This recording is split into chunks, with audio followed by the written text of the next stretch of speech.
Welcome back. Let's talk to Olatokunbo Ogunlade, founder, the Coding Mom. That's the name that arouses curiosity, and we'll tell you why. She's here to break it down for us, how moms can get involved in tech. And I like the idea because, welcome to the program, by the way. You see, I'm excited. I've already gotten right into it. Because even for young people who are not married, you know, coping with a lot of the things that are happening in their world is quite difficult to focus, especially with the challenging economy. Now, there's mom taking care of kids, husband or children. There's a lot going on. So walk us through why this is important. Thank you very much. Thank you for this opportunity. It's super important. And I'm going to speak from my experience as a coding mom and how I started off as a coding mom. So I started off as a stay-at-home mom, and I was, for the lack of right word, I was jobless, right? I was at this point in my life where I didn't know what I wanted to do, right? I was pregnant, expecting my child, and something which I call the turning point of my life happened on this particular day. I was very hungry. I was boiling rice, and in fact, I was standing in front of the burner, the rice, expecting the rice to boil. And white rice or jollof? White rice. And the rice just stopped boiling.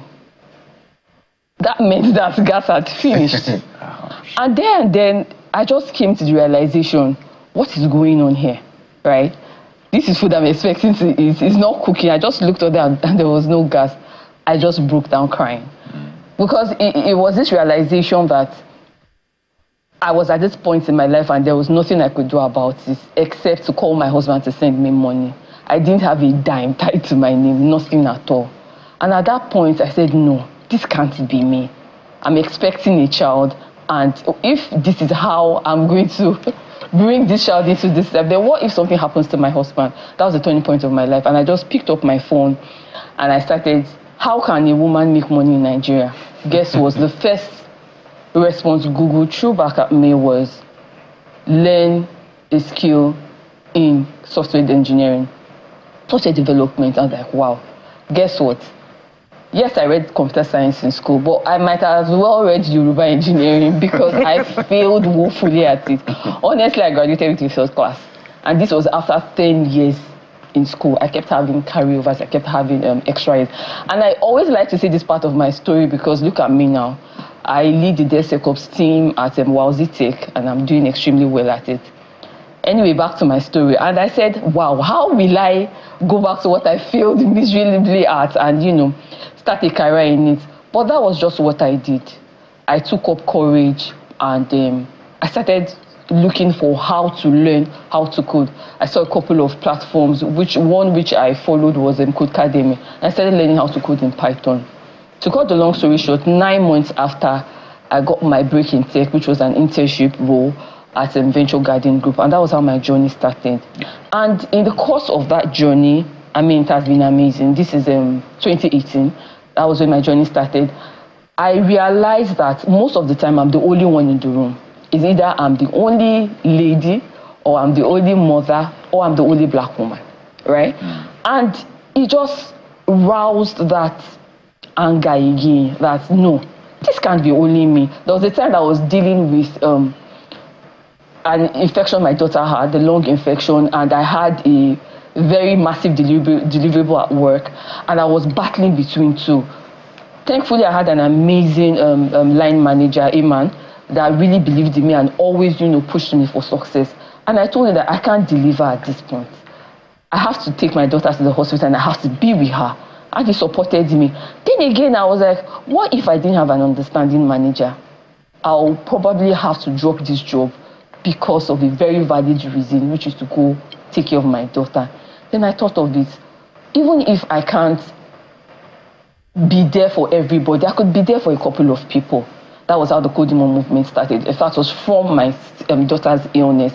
And I decided to start a movement where I can support, show women, mothers, that look, your life does not have to start and begin in the four walls of your family, in the four walls of your home. You can make something out of yourself, even in areas where people think you don't belong. You can actually bring your table, bring your chair and sit in it. which is what I've done. You have a lot of light bulb moments, and you should write a book. Let me hand over to my colleagues. Well, interesting story, and I'm inspired, particularly because of that gender aspect. So, what have you found since starting up Coding Mom? Is it that more women are not necessarily participating because of lack of interest or because of the challenge of inclusion? In all honesty, yes, it's a challenge of inclusion. Such an amazing question. Thank you for that. But then, a lot of the times, is an issue of mindset. We don't believe that we belong. We don't believe that we have a place in tech of all things, right? A lot of the times, that is the issues we have to deal with. In my experience as a Coding Mom, when we make the call to bring in mothers, we have a lot of people. We have a lot of people that want to join us. But then when we have one-on-ones with them and we speak with them, there's this issue, I have 3 kids. I'm not sure I can do this. I don't know maths. I don't know this. I'm like, look, the first thing is your mindset. If you don't have a growth mindset, I believe that, look, learning is a continuous thing, right? Your ability to learn and to grow is limitless. You actually can do anything as long as you set your mindset and you believe that you can, right? If I, after graduating, spending 10 years in school for a course that I failed woefully at, can make something this much of my life, I believe anybody can do it. Any woman can do it. Any mother can do it. So a lot of the times, the first 3 months, I'm always addressing this issue of mindset. Everything and anything is figure-outable as long as you believe you can. Yeah. I love that word. Figure-outable. Figure-outable. So let's be a bit more practical now. Okay. So I want to paint a scenario, a woman who's listening to you and she's like, I want to be like you. I think I could do this. But she has 3 or 4 children who are on midterm right now. You know, they're on midterm, so there's a lot more work. So she's seeing them playing around. Stop that, don't drop that, don't pick that, don't break that, stop writing on the wall. And she has a business that she has to deal with as well.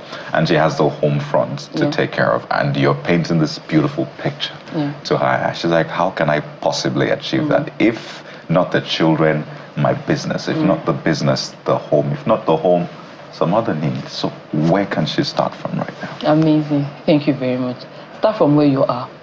When I started off 6 years ago, like I said, I was pregnant and I started learning like in the final trimester of, in fact, like the last 3 weeks of my pregnancy.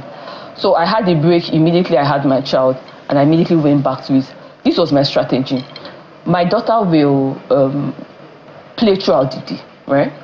And sleep for most part of the night.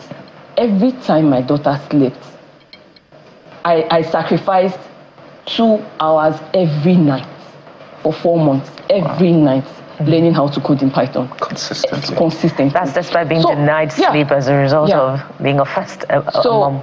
I mean, I was a first-time mom. There was a lot of things I was also learning, but I was just resolute. Like, look, 6 months must not miss me the same way I am.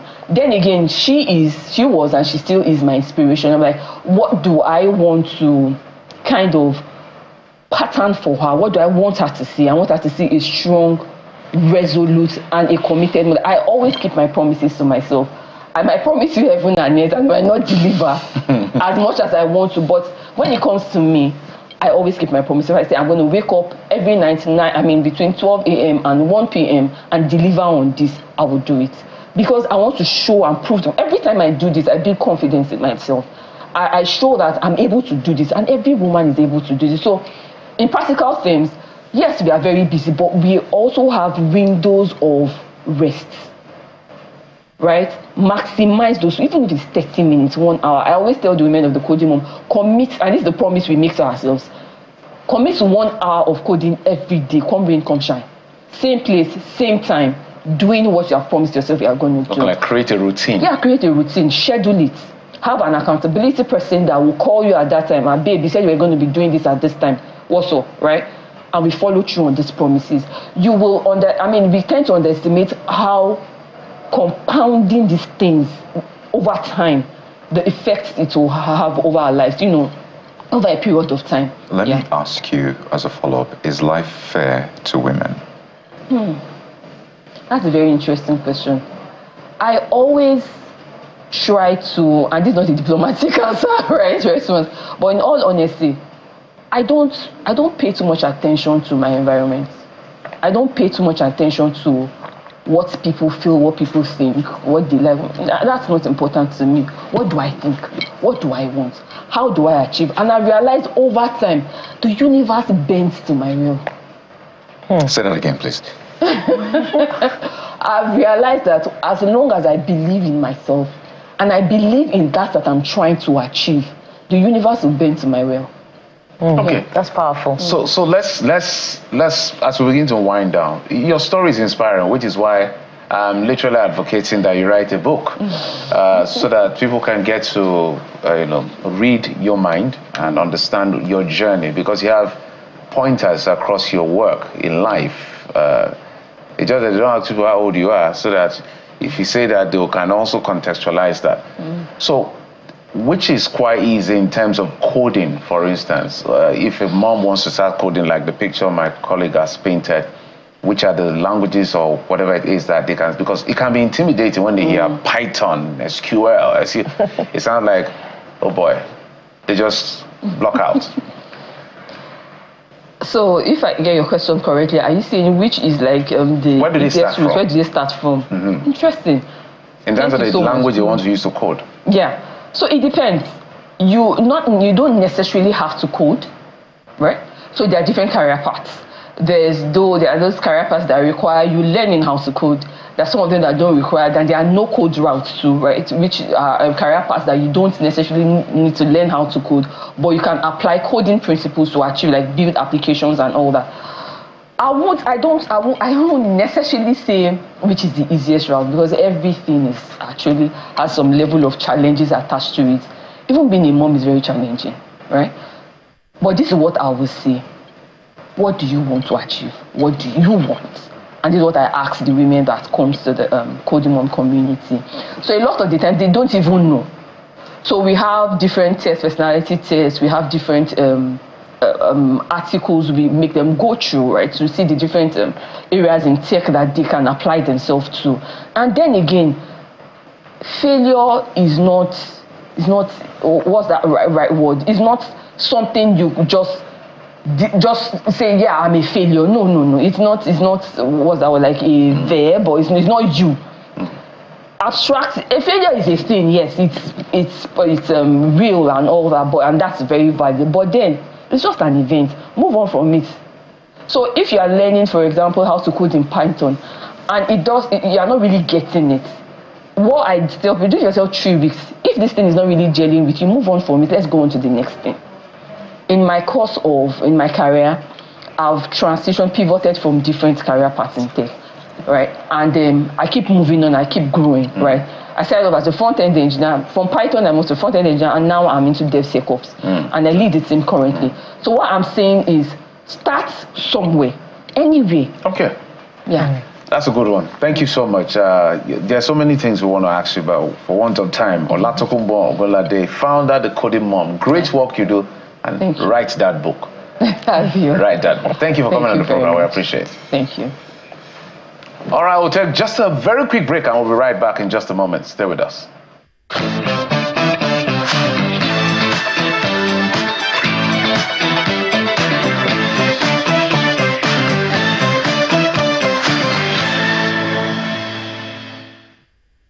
And Honorable Natasha, I see she has been dragged, she has been called all sorts of names, she has been labeled as a homebreaker, she's a young, brilliant, amazing young woman.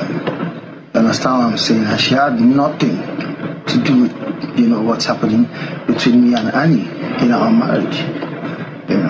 She has absolutely nothing to do with that. But I see everybody allegedly trying to, rope her into everything. Yes, I love her. She's amazing. She's cool. I want to marry her. Understand what I'm saying? So that on one side. Then on the other side, me and Annie, we don't fight, we don't quarrel. We have a good understanding of ourselves and what's going on. So allegedly, everybody that has been saying stuff allegedly, keep alleging. We shall continue to be alleging. You understand what I'm saying? So.